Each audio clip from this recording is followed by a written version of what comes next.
Hello, आदाब and नमस्कार। आप सबका स्वागत है जीनो आईएएस के इस यूट्यूब प्लेटफॉर्म पे, जहां हम सब लोग साथ में मिलके डेली द हिंदू न्यूज़पेपर का एनालिसिस करते हैं।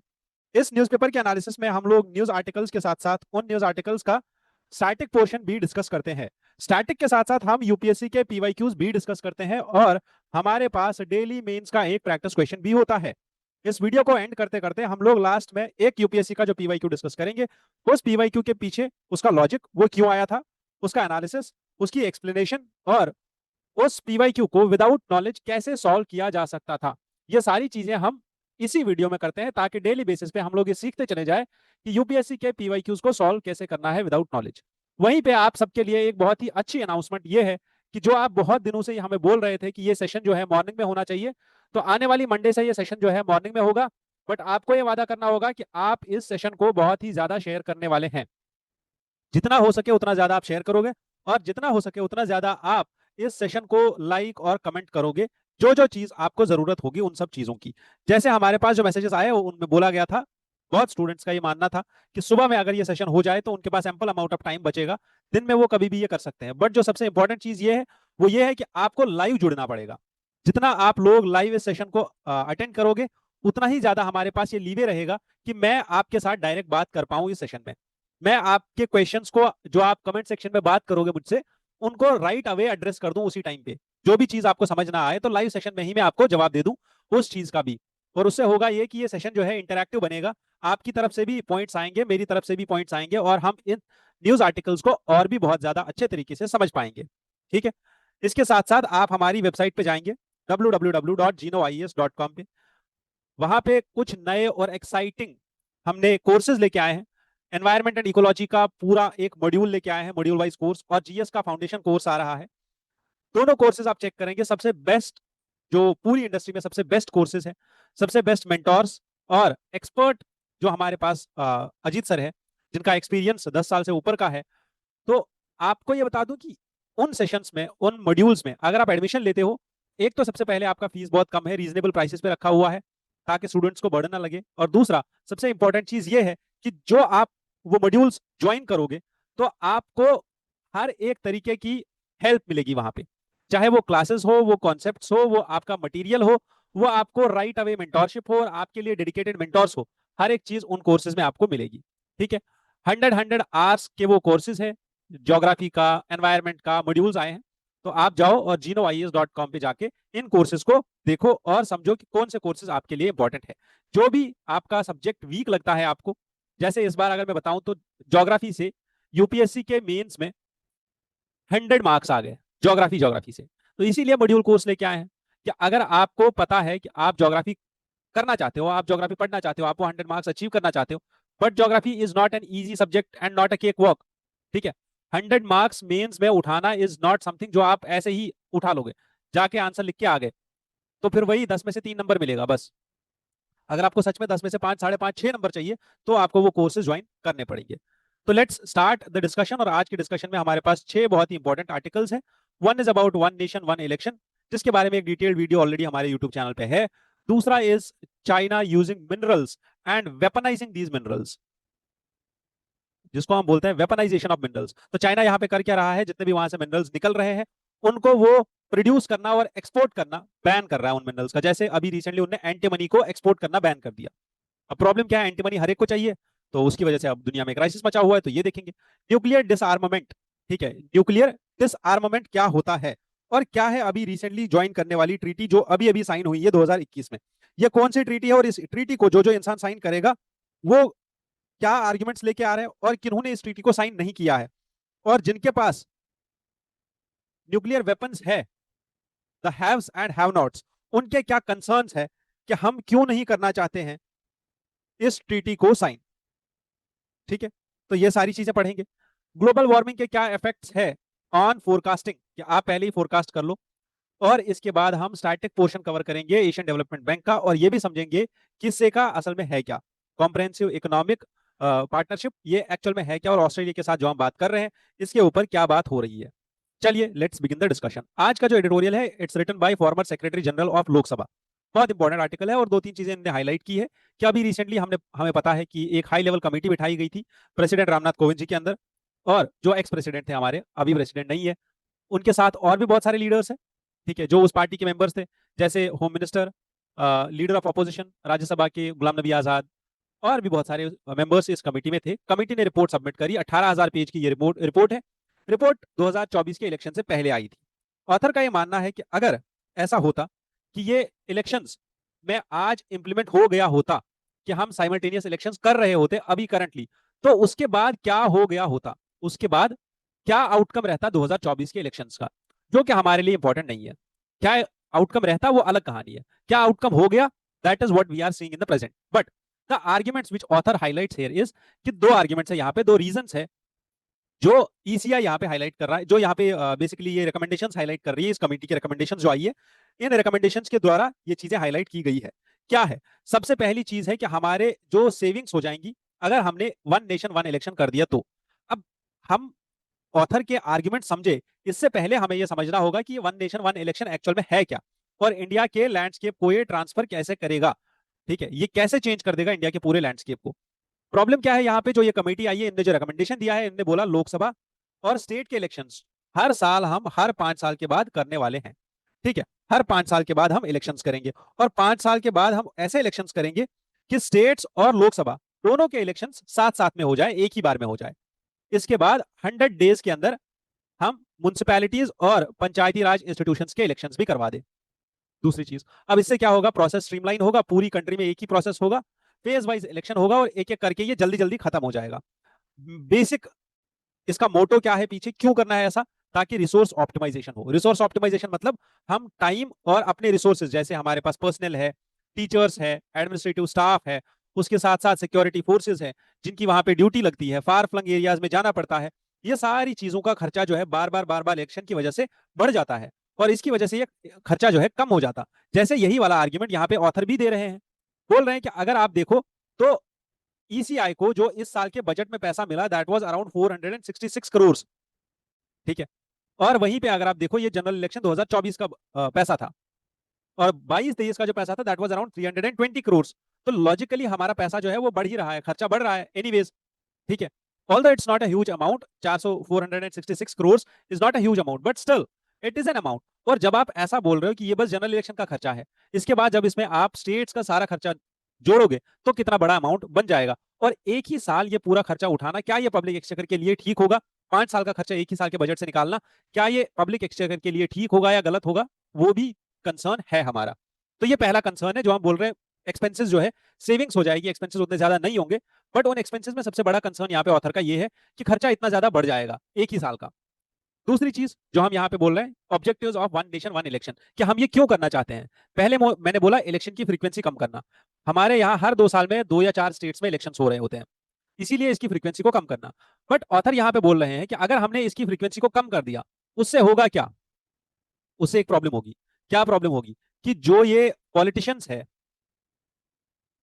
ये जब बार बार लोगों के पास जा रहे होते हैं वोट मांगने के लिए, है ना, हर साल इनको बार बार जाना पड़ता है वोट मांगने के लिए, चाहे वो स्टेट में रैली हो रही हो या सेंटर में रैली हो रही हो, ठीक है, वो स्टेट के इलेक्शंस हो रहे हो, असेंबली इलेक्शन या फिर जनरल असेंबली इलेक्शन हो रहे हो पार्लियामेंट के लिए, वहां पे पार्टी के लोगों को, पार्टी के लीडर्स को जाना पड़ता है बार बार लोगों के पास। अब अगर हमने वन नेशन वन इलेक्शन कर दिया तो 5 साल में इनको एक बार जाना होगा, उससे क्या होगा, लोगों के साथ जो टच है वो खत्म हो जाएगा, ठीक है। तो इस फ्रीक्वेंसी ऑफ इलेक्शंस को कम करने का एक नेगेटिव पॉइंट ये भी है। दूसरा, कॉस्ट एफिशिएंसी, जो हमने देख लिया ऑलरेडी, कॉस्ट एफिशिएंसी कम हो जाएगा, ऐसा कोई लॉजिक नहीं है, क्योंकि अगर आप देखो हमारे पास 1967 तक भी साइमल्टेनियस इलेक्शंस हो रहे थे, तो एम्पिरिकल एविडेंसेस नहीं है हमारे पास इस चीज के कि खर्चा कम हो जाएगा, उल्टा खर्चा बढ़ जाएगा, ठीक है। तीसरी चीज जो यहाँ पे बोली जा रही है, which is the key objective of this, that is disruptions कम होंगे, कि आपको एडमिनिस्ट्रेशन को बार बार ऐसा नहीं करना पड़ेगा कि यूजुअली इसका मेन जो आर्ग्यूमेंट रहा है दैट इज गवर्नमेंट बनाने पे कम फोकस होगा और गवर्नेंस पे ज्यादा फोकस होगा, जिससे डेवलपमेंट जो है वो तेज चलेगा, जो हमारा डेवलपमेंट है वो इंक्रीज होगा, डेवलपमेंट की रेट इंक्रीज होगी, रेट ऑफ डेवलपमेंट इंक्रीज होगा, ग्रोथ रेट इंक्रीज होगी। अब ऑथर यहाँ पे बोल रहे हैं कि 1967 तक भी तो हमारे पास वन नेशन वन इलेक्शन ही था, वहां पे भी तो साइमल्टेनियस इलेक्शंस हो रहे थे, बट इसका मतलब ये नहीं ना कि 1967 से पहले हमारे पास कोई ग्रोथ ही नहीं हुआ, कोई डेवलपमेंट ही नहीं हुई, तब भी तो हो रही थी। तो ऐसा बोलना कि 67 के बाद डेवलपमेंट नहीं हुई है, साइमल्टेनियस इलेक्शंस खत्म होने के बाद डेवलपमेंट हुई नहीं है, ये भी अपने आप में गलत है। तो डेवलपमेंट भी हो रही है और गवर्नमेंट भी चल रही है, बट हाँ, ये आर्ग्यूमेंट भी कहीं ना कहीं सही है कि डिसरप्शंस जो है वो कम हो जाएंगे एडमिनिस्ट्रेशन में। इसके बाद हमें ये भी देखना है रिसोर्स ऑप्टिमाइजेशन। हमारे रिसोर्सेज कम हो जाएंगे, हम रिसोर्सेज को बेटर यूज कर पाएंगे, दिस इज ट्रूएस्ट। गवर्नेंस में क्या बेनिफिट्स आएंगे हमें? फोकस्ड गवर्नेंस होगी, बार बार इलेक्शन की झंझट नहीं होगी, उनको बार बार ड्यूटी पे नहीं जाना पड़ेगा, इलेक्शन ड्यूटी पे बार बार उनको टीचर्स को अलग अलग इंस्ट्रक्शंस नहीं देने होंगे, उनके रोल बार बार चेंज नहीं हो जाएंगे। एजुकेशन इंस्टीट्यूशंस जो लोअर लेवल पे स्कूल्स होते हैं, जहां पे हम यूजुअली इलेक्शन बूथ्स कंडक्ट करते हैं, वहां पे प्रॉब्लम्स नहीं होगी, क्लास वर्क हैम्पर नहीं होगा हर साल, करप्शन कम हो जाएगा, बट इसके भी एम्पिरिकल एविडेंसेस अभी नहीं है। हाँ, एडमिनिस्ट्रेशन स्टेबल हो जाएगी। कॉन्स्टिट्यूशन एंड लीगल चैलेंजेस की अगर हम बात करें तो यहाँ पे कमिटी का ये बोलना है कि कुछ कॉन्स्टिट्यूशनल अमेंडमेंट्स हमें लानी पड़ेगी, जिसका ऑथर यहाँ पे एक बहुत ही अच्छा एक्सप्लेनेशन दे रहे हैं। ऑथर बोल रहे हैं कि हमें आर्टिकल 172 को तो अमेंड करना पड़ेगा, क्योंकि अगर आप देखो स्टेट असेंबली का जो टेन्योर है 5 साल का, ठीक है, ये एक फेडरल प्रोविजन है, ठीक है, that is it is a provision which establishes federalism in India. वहीं पे federalism is part of basic structure, ठीक है, अंडर केशवानंद भारती केस। तो केशवानंद भारती केस में ये क्लियर कट बताया था सुप्रीम कोर्ट ने that federalism is a part of basic structure.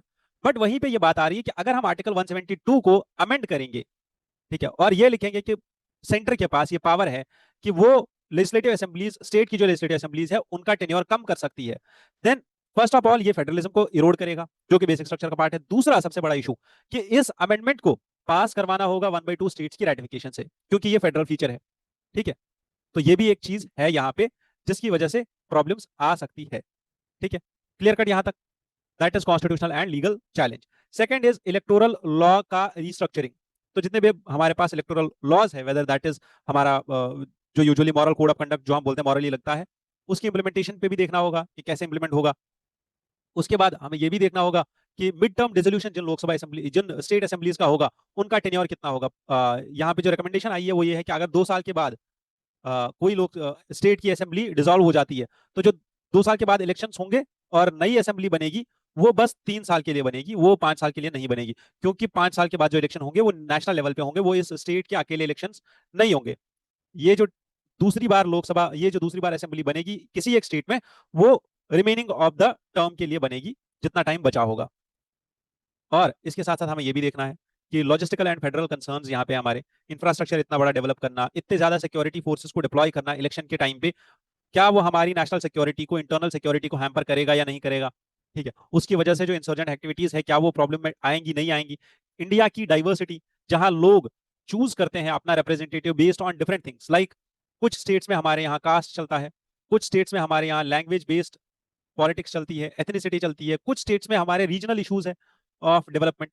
But जो वन नेशन वन इलेक्शन है, इसकी वजह से होगा क्या, ये रीजनल कंसर्न्स जो है ये सप्रेस हो जाएंगे एंड नेशनल एजेंडाज पे वोटिंग होगी, एंड चांसेस बढ़ जाएंगे कि जो सेंटर में रूलिंग पार्टी है, उस रूलिंग पार्टी की गवर्नमेंट हर स्टेट में आ जाए, इस चीज के चांसेस बढ़ सकते हैं, ठीक है।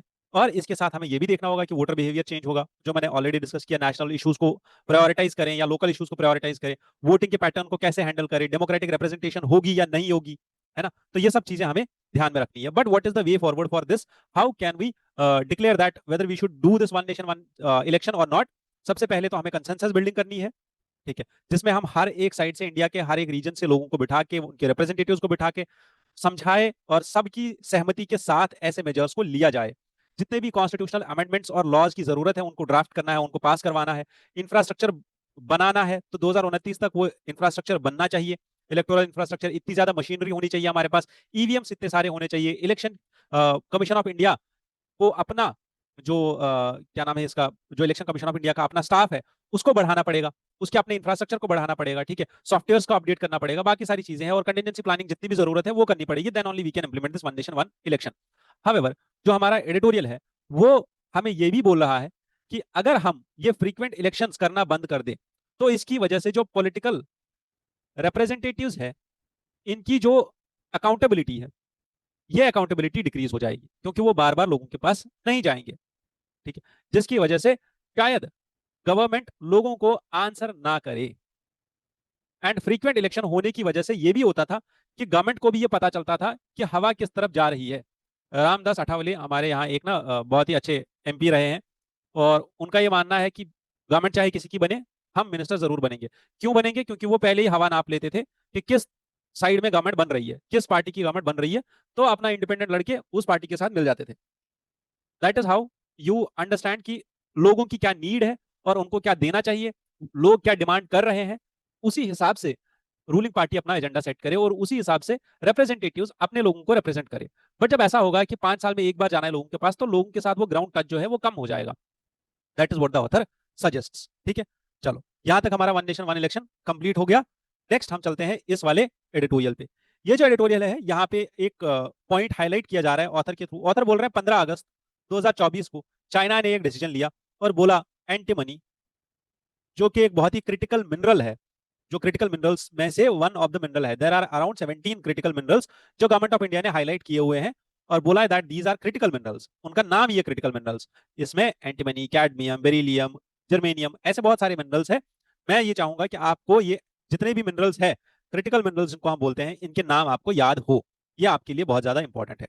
तो और ये मिनरल्स कहाँ पाए जाते हैं, इंडिया इनको कहाँ से एक्वायर करता है, इसके ऊपर आपको पता होना चाहिए कि ये कहाँ पे पाया जा रहा है और कहाँ से हम इंपोर्ट कर रहे हैं, और इंडिया में ये कहाँ प्रोड्यूस होता है, इंडिया में इस मिनरल का क्या पोटेंशियल है, रिसोर्सेज कितने हैं हमारे पास इस मिनरल के, ये सब नॉलेज आपके पास होना चाहिए, पर्टिकुलरली अबाउट क्रिटिकल मिनरल्स। क्योंकि यूपीएससी ने पिछले 2 साल में 2 बार क्वेश्चन पूछ लिया क्रिटिकल मिनरल्स के ऊपर, वेदर दैट वाज कैडमियम और whether that was cobalt. Now understanding the article. तो आर्टिकल हमें ये बोल रहा है कि चाइना का जो ये मूव है, जो इन्होंने बैन कर दिया एक्सपोर्ट एंटी मनी का, ये एक्सपोर्ट को बैन करने का मतलब ये है, चाइना ये बोल रही है कि हमारी नेशनल सिक्योरिटी के लिए हम इसको बैन कर रहे हैं या हम इसका एक्सपोर्ट रोक रहे हैं। बट एक्चुअल में चाइना क्या कर रहा है, चाइना मोनोपोली होल्ड करता है क्रिटिकल मिनरल्स की।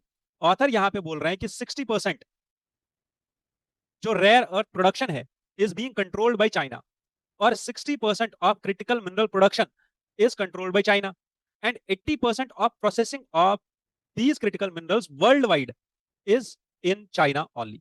तो चाइना के पास यहाँ पे मोनोपोली है किसकी, प्रोडक्शन की। वहीं पे यूएसए के पास मोनोपोली और मोनोप्सोनी है किसकी, परचेजिंग की। यूएसए को बहुत ज्यादा चाहिए होता है क्या, क्रिटिकल मिनरल सप्लाई। क्यों? क्योंकि यूएसए मेनली काम कर रहा है किस पे, फ्यूचर टेक्नोलॉजी पे। वहीं पे अगर आप यूएसए के साथ साथ और भी देश देखो तो European union, India, Japan, USA, ये सारे देश कुछ ऐसी प्रॉब्लम से गुजर रहे हैं जिसमें इनको ये जरूरी है कि चाइना से इंपोर्ट करे ये क्रिटिकल मिनरल्स, क्योंकि चाइना के पास सबसे ज्यादा प्रोडक्शन है। और इतना ही नहीं, चाइना अभी इस प्रोडक्शन को बढ़ा रहा है। साउथ अमेरिका में, अफ्रीका के पूरे कॉन्टिनेंट में चाइना जो है टेंडर्स लगा रहा है किस चीज के, इन ब्लॉक्स को एक्वायर करने के लिए। प्रॉब्लम यह है कि चाइना जो है पूरा अपना होल्ड बना रहा है इस चीज के ऊपर। अब अगर चाइना के पास ये मोनोपोली हो गई, तो चाइना जब भी ऐसा चाहेगा कि बंद कर दिया, तो पूरा वर्ल्ड सफर हो जाएगा, सप्लाई चेन पूरा डिस्टर्ब हो जाएगा। जहां हमारे पास इंडस्ट्रीज है, सेमीकंडक्टर बेस्ड इंडस्ट्रीज है, जिनका main input raw material China से आता है, अगर चाइना ने रॉ मटेरियल करना बंद कर दिया, वहां से भेजना बंद कर दिया, तो पूरे देश के अंदर, पूरे वर्ल्ड के अंदर जहां कहीं पे भी ये प्रोडक्शन हो रही है, जहां कहीं पे भी इसकी प्रोसेसिंग हो रही है, खत्म हो जाएगी। इसीलिए ऑथर यहाँ पे कुछ चीजें हाईलाइट कर रहे हैं, जैसे ये जो चाइना ने ऐसा काम किया है कि आर्टिकल्स के ये क्रिटिकल मिनरल्स को बंद कर दिया, इनका एक्सपोर्ट बंद कर दिया, इसकी वजह से प्रॉब्लम हो सकती है। जैसे 2010 में जापान को ऐसी प्रॉब्लम हुई थी, ठीक है, क्योंकि चाइना ने पिछली बार ऐसा काम किया कि जापान को बोला हम नहीं भेजेंगे आपके लिए ये क्रिटिकल मिनरल्स। अब अगर ऐसा हो गया तो होगा क्या, ग्लोबल सप्लाई चेन जो है डिसरप्ट हो जाएगी। ठीक है, क्योंकि चाइना का प्रोडक्शन डोमिनेंस है in the global economy. China का जो डोमिनेंस है, चाइना होल्ड सिग्निफिकेंट पोजीशन, जो मैंने बोला 60% potential, 60% production, 80% what processing. This is how China will control the mineral production. इसके साथ साथ जो हमें याद रखना है, 2023 में, 2023 ज्यादा दूर की बात नहीं है, नेदरलैंड ने ऐसा काम किया, नेदरलैंड की गवर्नमेंट ने, उन्होंने रेस्ट्रिक्ट कर दिया सप्लाई ऑफ सेमीकंडक्टर इक्विपमेंट्स। क्यों रेस्ट्रिक्ट कर दिया?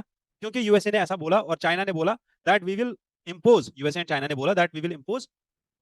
देखो, सबसे पहले समझो इस चीज को, चाइना एक्सपोर्ट करता था germanium and gallium to Netherlands, ठीक है, और नेदरलैंड्स जो है इस चीज को एक्सपोर्ट करता था यूएसए। बट चाइना ने बोला that we will impose curbs on the export of gallium and germanium. अब ऐसा बोलने पे नेदरलैंड ने ये डिसीजन लिया that Netherland will restrict the supply of semiconductor equipments to USA. ठीक है, ये एक चीज हो गई। वहीं पे अगर आप देखो, these two critical minerals like germanium and gallium, ये जो दो क्रिटिकल मिनरल्स है, ये बहुत ही ज्यादा इंपॉर्टेंट है किस लिए, सोलर सेल्स के लिए, कंप्यूटर चिप्स के लिए। ठीक। वहीं पे 2023 में यूएसए ने ऐसा अनाउंसमेंट किया था कि we will stop exporting the advanced computing semiconductor and semiconductor manufacturing equipments. USA ने बोला दैट हम सेमीकंडक्टर चिप्स और सेमीकंडक्टर इक्विपमेंट्स जहां से मैन्युफैक्चर होते हैं उसका एक्सपोर्ट रोक देंगे। ऐसा बोलने पे चाइना ने क्या काम किया? चाइना ने रोक दिया high purity, high hardness, high intensity वाला ग्राफाइट। चाइना भेज रहा था ग्राफाइट या ग्राफाइट फ्लेक्स, किसको? यूएसए को। जब यूएसए ने अपना एक्सपोर्ट रोक दिया, किस चीज का? एडवांस कंप्यूटिंग सेमीकंडक्टर्स का, तो चाइना ने ग्राफाइट का जो एक्सपोर्ट हो रहा था यूएसए की तरफ रोक दिया। और ये वाला जो एलिमेंट है जिसको हम नेचुरल फ्लेक ग्राफाइट बोलते हैं या सिंथेटिक ग्राफाइट मटेरियल बोलते हैं, ये यूएसए की इलेक्ट्रिक व्हीकल्स में लगता था, EV batteries, fuel cells, nuclear reactors में काम आ रहा था, जिसकी वजह से प्रॉब्लम हो गया फिर सप्लाई चेन में। तो ऑथर का यहाँ पे बोलना ये है कि China basically will never hesitate कि वो अपने इस स्ट्रॉन्ग पॉइंट को, इस स्ट्रॉन्ग होल्ड को वेपनाइज कर ले। वेपनाइज करने का मतलब क्या है? ऑथर यहाँ पे बोल रहे हैं कि चाइना जो है, एक तो ये इन्वेस्टमेंट कर रहा है इस माइनिंग इंडस्ट्री में बहुत ज्यादा, पर्टिकुलरली अफ्रीका में, साउथ अमेरिका में। वहीं पे अगर आप देखो तो चाइना ये भी काम कर रहा है कि इस प्रोडक्शन को, इस एक्सपोर्ट को मोनोपोलाइज कर रहा है और वेपनाइज कर रहा है। वेपनाइज करने का मतलब क्या है कि अगर आप मेरी बात नहीं मानोगे तो मैं आपको ये मिनरल्स नहीं दूंगा, जबकि ये फ्यूचर एज मिनरल्स है। आज की एज में सबसे ज्यादा डिपेंडेंस ग्लोबल लेवल पे इन्हीं मिनरल्स के ऊपर है। ठीक है, क्योंकि they have far reaching economic and geopolitical consequences. और अगर ऐसा होता है कि सप्लाई चेन डिसरप्शन हो गया, चाइना से ऐसा जो ये रॉ मटेरियल है या क्रिटिकल मिनरल्स की सप्लाई है वहां नहीं गई, जिन लोगों को चाइना भेज रहा था, पहले बेच रहा था ये सामान, नहीं गया, जापान नहीं गया, यूएसए नहीं गया, तो हो सकता है ये कल को एक वॉर में भी कन्वर्ट हो जाए। Because if you see weak points like Japan के ऊपर 1940s में यूएसए ने एक ऑयल एम्बार्गो लगा दिया कि हम आपको तेल नहीं बेचेंगे। वहीं पे अगर हम देखें तो ओपेक, जो कि वर्ल्ड का लार्जेस्ट कार्टेल है, जब वो डिसाइड करता है कि हम तेल के दाम बढ़ा देंगे, तो पूरा वर्ल्ड इकट्ठा हो जाता है कि यार अब क्या किया जाए, डाइवर्सिफाई करते हैं, वेनेजुएला से ले लेते हैं, किसी और कंट्री से ले लेते हैं। ठीक है, तो यहाँ पे ये प्रॉब्लम्स होंगी। और चाइना जो है, इसने इस चीज को अब अपनी फॉरेन पॉलिसी का एक मेन एजेंडा बना लिया है कि हम इन मिनरल्स को यूज करेंगे for what? For controlling the foreign policy, for influencing the foreign policy. वहीं पे ऑथर ये भी बोल रहा है, सबसे पहली चीज ये है कि Beijing is reminding the west कि आप चाइना के ऊपर डिपेंडेंट हो। दूसरा, चाइना यहां पे ये चाहता है कि that it should be acceptable to take advantage of the situation which is currently that China is holding power. तो चाइना को तो ये करना ही पड़ेगा, चाइना तो ये करेगा ही, वो अपना जहां पे उसके पास पावर है उसका एडवांटेज लेगा। फर्दर यहाँ पे ये भी देखना है that critical minerals are used to build Virginia class submarines and F-35 fighter aircrafts which require hundreds of pounds of rare earth elements, जो जरूरत है किसको? वेस्ट को। दिस शोज दैट अगर चाइना के ऊपर कोई भी फोर्स या दबाव बनाया जाए उसकी हेजेमनी को इरोड करने के लिए, China will take aggressive, reciprocal and coercive approach to not let its interests, national interests get sabotaged. ठीक है, अब ऑथर यहाँ पे हमें बोल रहा है कि इंडिया भी वल्नरेबल है कहीं ना कहीं, क्योंकि अगर आप देखो इंडिया ने लास्ट टाइम, मतलब लास्ट ईयर में 34,000 करोड़, ठीक है, रुपीज है ये, रुपीज 34,000 करोड़ के इंपोर्ट्स किए हैं। कहां से? चाइना से। किस चीज के? लिथियम के, निकल, कोबाल्ट एंड कॉपर। तो इंडिया जो है स्ट्रेटेजिकली डिपेंडेंट है किसके ऊपर? चाइना के ऊपर। Therefore what author suggests is कि हमारे पास ना ये काम करना पड़ेगा अभी इंटरनेशनल लेवल पे, that we should develop a partnership with like minded countries. वो कंट्रीज जो चाहती है कि इस सेक्टर को लिबरलाइज किया जाए, चाइना का ये डोमिनेंस खत्म किया जाए, उन कंट्रीज के साथ हमें पार्टनरशिप करनी पड़ेगी और सप्लाई चेन्स को वापस रीस्टैब्लिश करना पड़ेगा या डाइवर्सिफाई करना पड़ेगा। This is the vulnerability of critical minerals. Next जो हमारे पास आर्टिकल है, ये भी बहुत ही ज्यादा इंटरेस्टिंग आर्टिकल है, क्योंकि आर्टिकल समझने से पहले आपको यह समझना पड़ेगा व्हाट इज डीन्यूक्लियराइजेशन और व्हाट इज डिसआर्मामेंट। डिसआर्मामेंट का कॉन्सेप्ट असल में आया क्यों? ठीक है, डिसआर्मामेंट का मतलब यह है कि अगर आपके पास कोई भी न्यूक्लियर वेपन है, इस वेपन को आप डिस्ट्रॉय करो। ठीक है, ना तो आप इस वेपन को यूज करोगे आर्मी में हमला करने के लिए, ना आप इसको खुद से यूज करोगे, ना आप इसको रेसिप्रोकली यूज करोगे। मतलब अगर आपकी कंट्री पे किसी ने हमला कर दिया, जैसे रशिया के पास न्यूक्लियर वेपन्स है, तो अगर रशिया के ऊपर यूक्रेन ने हमला कर दिया तो रशिया जो है न्यूक्लियर वेपन्स का यूज नहीं करेगा, ना तो रेसिप्रोकली ना तो unilaterally. This is what डिसआर्मामेंट means. अगर आज की बात करें तो वर्ल्ड के जो न्यूक्लियर पावर्स है इसमें कौन कौन आता है हमारे पास? USA, Russia, China, UK, France, India, Pakistan, North Korea and Israel, जिनके पास कहीं ना कहीं पे they are possessing what nuclear weapons. These countries are often called as nuclear armed states और न्यूक्लियर पावर्स। इनको बोला जाता है that they are nuclear powers. But problem यहां पे ये है कि कुछ कंट्रीज ऐसी है जो ओपनली बोलती है कि हमारे पास वेपन्स है, बट हम इनको प्रोटेक्ट करेंगे और ये वेपन्स किसी और को नहीं देंगे, that we will prevent proliferation. That is हम न्यूक्लियर मटेरियल जो है या न्यूक्लियर वेपन्स जो है किसी और कंट्री को नहीं देंगे, that is non nuclear countries को हम वेपन्स नहीं देंगे, मतलब हम इसको स्प्रेड नहीं करेंगे। क्यों नहीं करेंगे स्प्रेड? क्योंकि अगर हर एक के पास चला गया तो हो सकता है कोई ना कोई कल को यूज कर ले, और अगर एक ने भी यूज कर लिया, किसी भी एक कंट्री ने यूज कर लिया न्यूक्लियर वेपन्स को, तो ग्लोबल लेवल पे न्यूक्लियर वॉर छिड़ जाएगा और अर्थ के ऊपर कुछ भी नहीं बचेगा।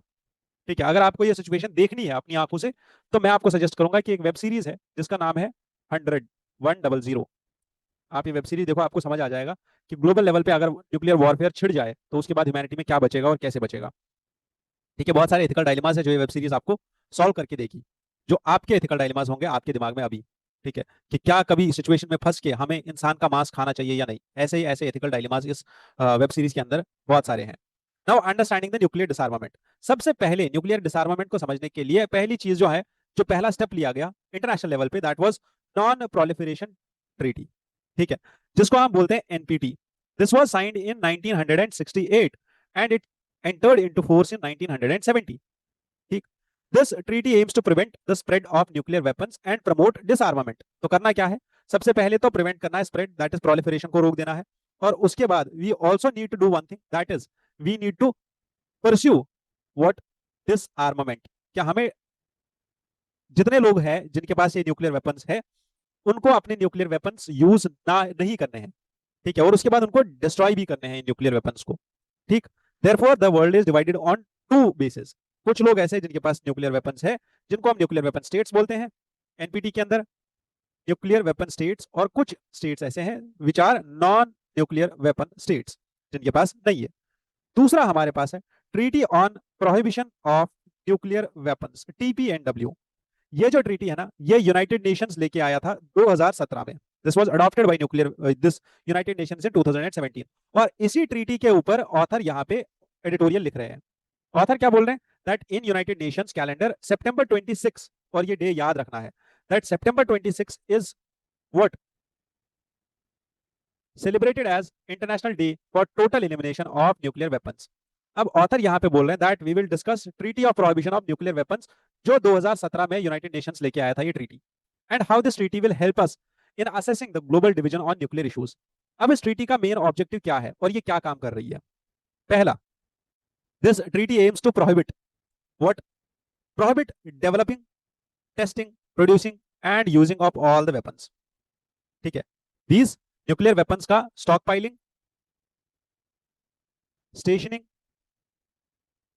ट्रांसफर, यूज, या इसको यूज करना as a threat.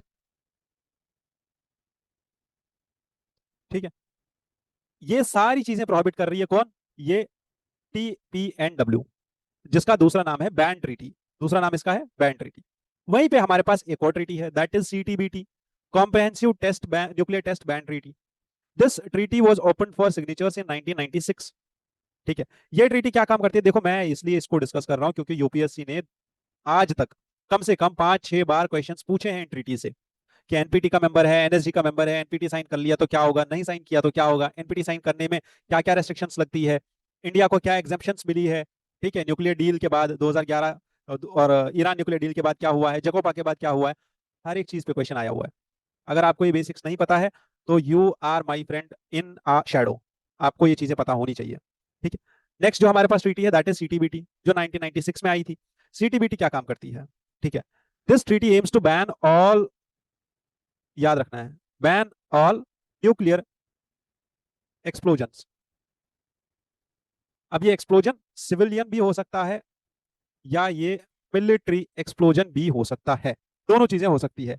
While the treaty has been signed by 185 countries, it was ratified by only 170 countries, जिन्होंने इसको रेटिफाई किया, मतलब उनने यहां लाके अपने नेशनल ज्यूरिसडिक्शन में लाके इस पे लॉ बना दिया। एक और ट्रीटी हमारे पास है न्यूक्लियर वेपन्स को बैन करने के लिए, जिसका नाम है आउटर स्पेस ट्रीटी। ठीक है, एनपीटी ऑलरेडी हम डिस्कस कर चुके हैं यहाँ पे। ठीक है, यहाँ पे एनपीटी डिस्कस हो चुकी है।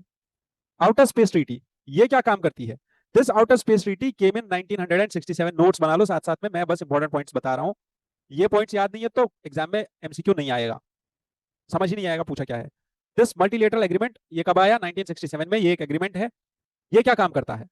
ये दो चीजें करता है। सबसे पहले, it bans the sting of weapons of mass destruction.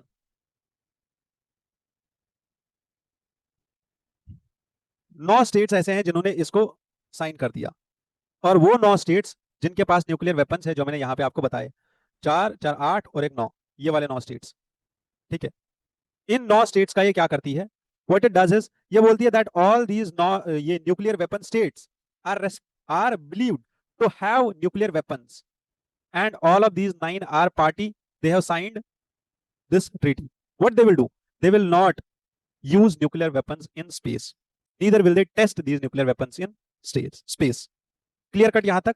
अब हम इसके बाद इंडिया का न्यूक्लियर प्लान समझेंगे या न्यूक्लियर प्रोस्पेक्ट समझेंगे, ऑपरेशन स्माइलिंग बुद्धा वगैरह वगैरह, वो सब चीजें हम इसके बाद डिस्कस करने वाले हैं। ऑथर यहाँ पे क्या बोल रही है कि सितंबर 26 को हमने ये डे तो मना लिया और ट्रीटी भी हमारे पास है, बट अभी भी इस ट्रीटी को साइन करने वाले और इस ट्रीटी को इंप्लीमेंट करने वाले लोग हमारे पास नहीं है। क्योंकि अगर आप देखो तो वो स्टेट्स जिनके पास न्यूक्लियर वेपन्स है, those who are the nuclear weapon states, they are still persistent objectors to this treaty also. 2017 की जो ट्रीटी है टीपीएनडब्ल्यू, ये ट्रीटी भी इन लोगों ने एक्सेप्ट नहीं की। वहीं पे अगर आप देखो रेजिस्टेंस जो इन ट्रीटीज के अगेंस्ट में है, जैसे रशिया ने अभी रिसेंटली अपना वेपन काउंट जो है बढ़ा लिया, चाइना ने अपना वेपन काउंट बढ़ा लिया, ईरान ने अपना वेपन काउंट बढ़ा लिया, यूरेनियम एनरिचमेंट प्रोग्राम पे उन्होंने और काम किया, नॉर्थ कोरिया ने अभी टेस्टिंग करी है न्यूक्लियर वेपन्स की। ठीक है, ऑथर यहाँ पे बोल रहा है कि ट्रीटी भी है हमारे पास, बट प्रॉब्लम ये है, एक तो लोग साइन नहीं कर रहे, कंट्री साइन नहीं कर रही है, और दूसरा रेटिफाई नहीं कर रही है, और रेटिफाई करने के बाद इंप्लीमेंट नहीं कर रही है, और सबसे इंपॉर्टेंट चीज ऑब्जेक्ट कर रही है कि हमें ये ट्रीटी नहीं चाहिए। ठीक है, और अगर आप आज की बात करो तो जुलाई 2024 तक only 70 states have signed this treaty and 27 states have signed but not yet ratified this treaty. Therefore, this support from 97 states represent almost 50% of the states and parties which are bound to legal framework of weapons of mass destruction. ठीक है, however, there are other nuclear possessors also which could similarly tread a fine line staying away from TPNW while not challenging it. Author suggests कि कुछ states ऐसे भी हैं जो इस treaty को चैलेंज भी नहीं कर रहे हैं और इस ट्रीटी को अपोज भी नहीं कर रहे हैं, बट इंप्लीमेंट भी नहीं कर रहे हैं। कुछ न्यूक्लियर पोजेसर्स ऐसे भी हैं। कुल मिला के बात यह है, क्या हमें ये न्यूक्लियर डिसआर्मामेंट करना चाहिए या नहीं? पहली चीज ऑथर बोल रही है कि 70 स्टेट पार्टीज, जिनमें से 27 ने साइन किया बट अभी तक रेटिफाई नहीं किया है। ऑपोजिशन में वही परसिस्टेंट ऑब्जेक्टर्स हमारे पास अभी भी है। फॉर्मर नाटो के जो लीडर्स है, we can ask them to join the treaty, they can also urge the other leaders to join the treaty. इसके implications क्या हो सकते हैं और इसका फ्यूचर क्या हो सकता है इस ट्रीटी का? किसका? टीपीएनडब्ल्यू का। पहला, normative potential, that is it can और could delegitimise the nuclear possession. यहाँ पे हम काम कर सकते हैं कि न्यूक्लियर पोजेशन हमारे पास नहीं होना चाहिए, न्यूक्लियर वेपन्स किसी के पास भी नहीं होने चाहिए, और न्यूक्लियर डिटरेंस का कॉन्सेप्ट खत्म हो जाना चाहिए। बट वही एनफोर्समेंट का मेन चैलेंज है, और लॉन्ग टर्म गोल ये है कि we need to regulate the nuclear weapons to those states and barrier status that ये खत्म ही हो जाने चाहिए, ये न्यूक्लियर वेपन्स जो है खत्म ही हो जाने चाहिए। But is this something which is practical in nature? क्या ऐसा हो सकता है? और अगर आप इंडिया का प्रोस्पेक्ट देखो तो इंडिया के न्यूक्लियर वेपन प्रोग्राम में हमने जो न्यूक्लियर वेपन्स है वो स्टार्ट किए थे 1970s में बनाना। 1974 में इंडिया ने पहला टेस्ट किया, जिसको हम स्माइलिंग बुद्धा के नाम से जानते हैं। This was the first test of nuclear weapons by India in 1974। ठीक है, फर्स्ट न्यूक्लियर टेस्ट। उसके बाद वी डिड ऑपरेशन शक्ति इन 1998, जिसमें India conducted a series of nuclear tests at Pokhran, जिसको हम पोखरन भी बोलते हैं, पोखरन टेस्ट, और इसका नाम जो था दैट वाज ऑपरेशन शक्ति, पोखरन का। And India's policy, if we talk about towards the nuclear weapons, is simple. India believes in credible minimum deterrence. What do we mean by credible minimum deterrence, कि India के पास बहुत ही कम weapons है, बस इसलिए है क्योंकि हमारे साथ जो और कंट्रीज है जिनसे हमें थ्रेट है हमारी नेशनल सिक्योरिटी को, उनको हम डेटर कर पाए, उनके न्यूक्लियर अटैक को हम रोक पाए। और इंडिया बिलीव करता है नो फर्स्ट यूज प्रिंसिपल पे, कि हम पहले दफा और पहला अटैक न्यूक्लियर अटैक नहीं करेंगे। जब तक हमारे ऊपर न्यूक्लियर अटैक नहीं होगा तब तक हम अपने वेपन्स को यूज नहीं करेंगे। We will use them only in retaliation, not in the first place. So this was about nuclear weapons and India's stand in that. Done? चलो यहां तक क्लियर हो गया। इसके बाद इंडिया ऑल्सो होल्ड्स कि हमें न्यूक्लियर डिसआर्मामेंट करना चाहिए। इसके बाद हमारे पास दूसरा आर्टिकल है। This article is particularly about global warming और ग्लोबल वार्मिंग के क्या इफेक्ट्स हैं। और जितना हम फोरकास्टिंग करना चाहते हैं उतना ही ये फोरकास्टिंग हमारे लिए डिफिकल्ट हो जाती है। मतलब क्या है इस चीज का, कि आप चाहे कितना, मतलब जितने भी हमारे पास साइंटिस्ट है, स्कॉलर्स है जो काम कर रहे हैं इस बात पे कि हम डिटेक्ट कर पाए किसको, मॉनसून और वेदर के पैटर्न को, उतना हम लोग कम पढ़ते जा रहे हैं, उतना हमारे जो कैलकुलेशंस है वो एक्यूरेट नहीं बैठ रहे हैं। क्योंकि ऑथर का यहाँ पे बोलना है, ऑथर यहाँ पे स्टार्ट कर रहे हैं इस चीज से कि अगर आप आज देखो तो वर्ल्ड जो है ऑलरेडी 1.5 डिग्री सेल्सियस का टेम्परेचर जो है वो ब्रीच हो चुका है। 1.5 डिग्री सेल्सियस जो टेम्परेचर बोला जा रहा था पेरिस एग्रीमेंट के अंदर कि इससे ऊपर टेम्परेचर नहीं जाना चाहिए या 1.5 डिग्री भी नहीं जाना चाहिए, तो ये केवियाट जो था ये खत्म हो चुका है, अब ये नहीं बचा। और अगर आप इस साल की बात करो 2023-24 की, तो बहुत सारा हमारा लाइफ, प्रॉपर्टी, इंफ्रास्ट्रक्चर डैमेज हो चुका है ऑलरेडी ह्यूमैनिटी का।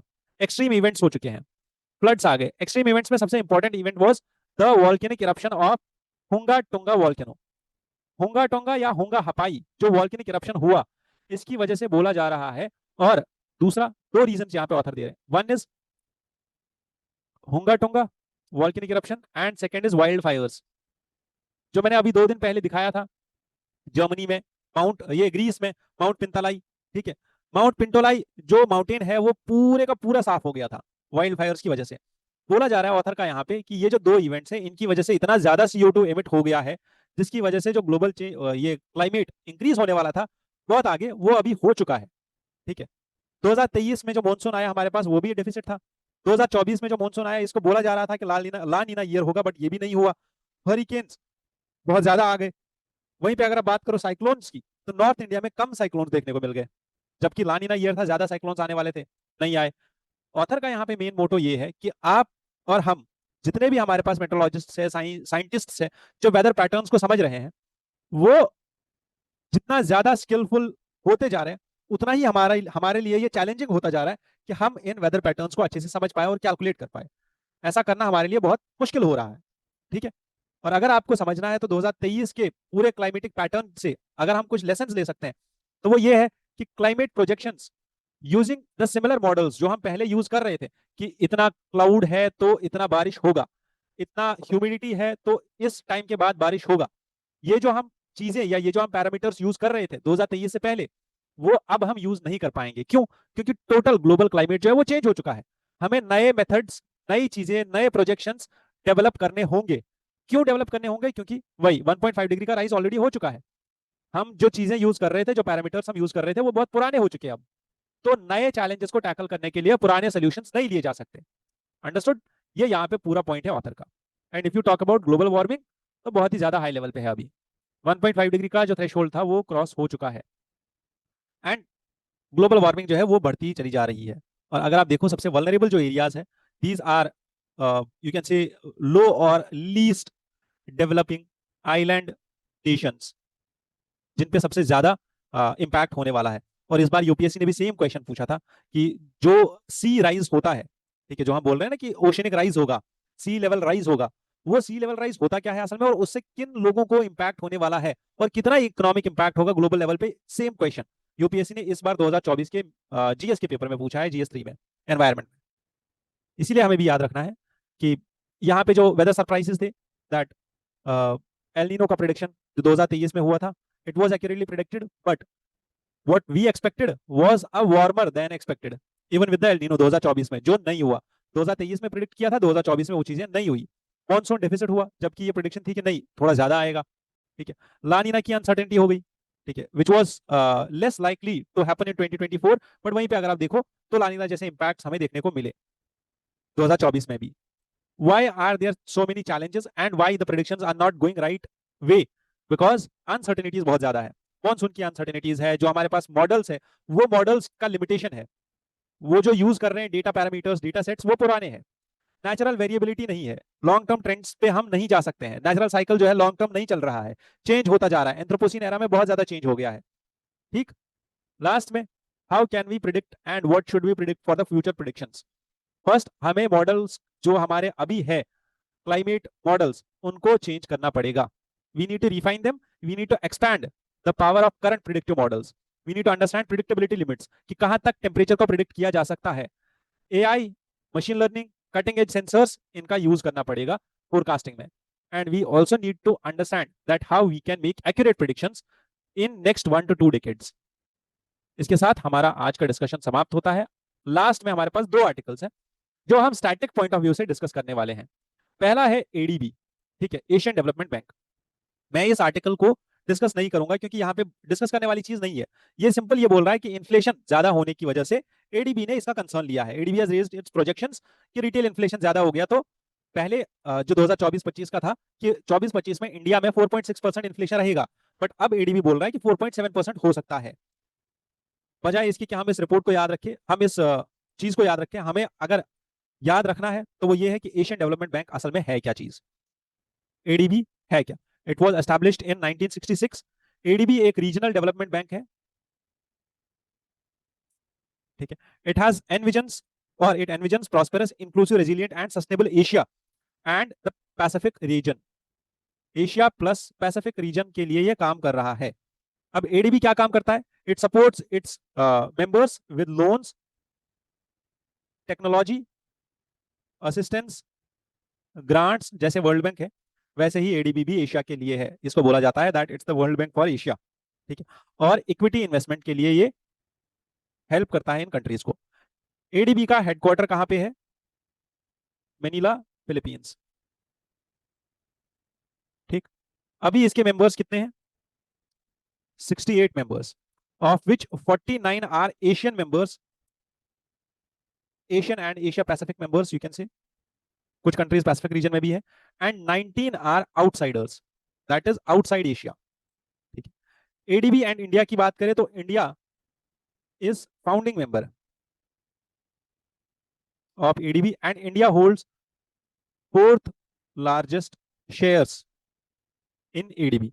ADB supports India for climate resilience, inclusive growth and the strategy 2030, ठीक है। ये एडीबी और एशिया में कुछ प्रोजेक्ट्स है और एडीबी और इंडिया पर्टिकुलरली एडीबी से रिलेटेड जो बेसिक अंडरस्टैंडिंग होनी चाहिए हमारी स्टैटिक की वो है, ठीक है। ये पॉइंट्स हमें याद रखने हैं।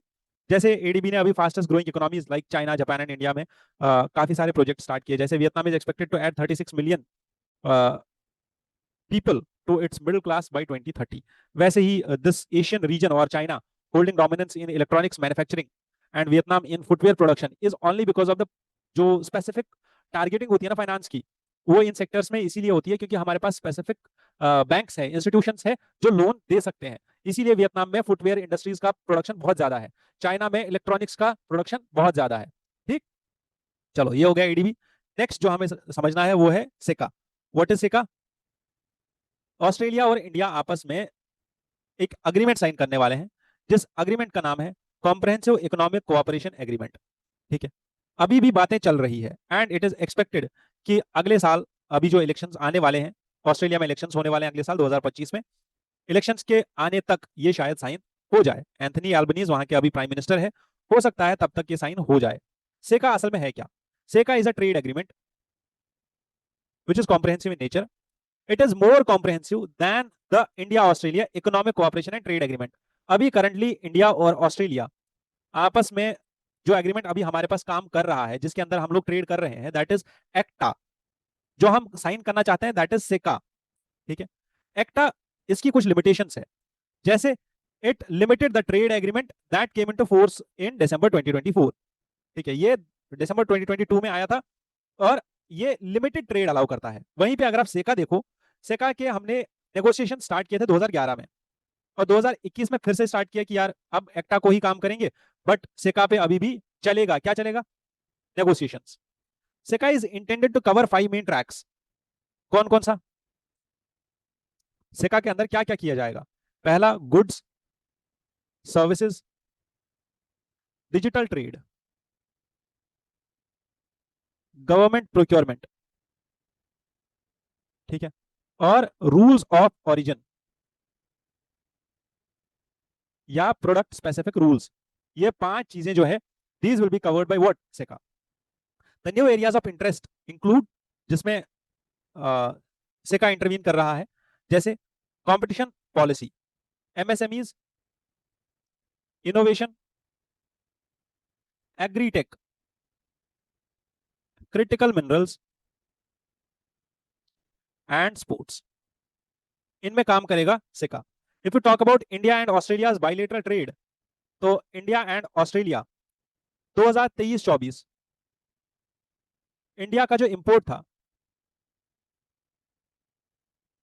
From Australia, it declined bye 15%, while India का जो एक्सपोर्ट था इट इंक्रीज्ड बाय 14.23%, ठीक है। और जो इंपोर्ट था it is around $16.15 billion, and जो एक्सपोर्ट है it is around $7.94 billion. Australia is India's 13th largest export destination.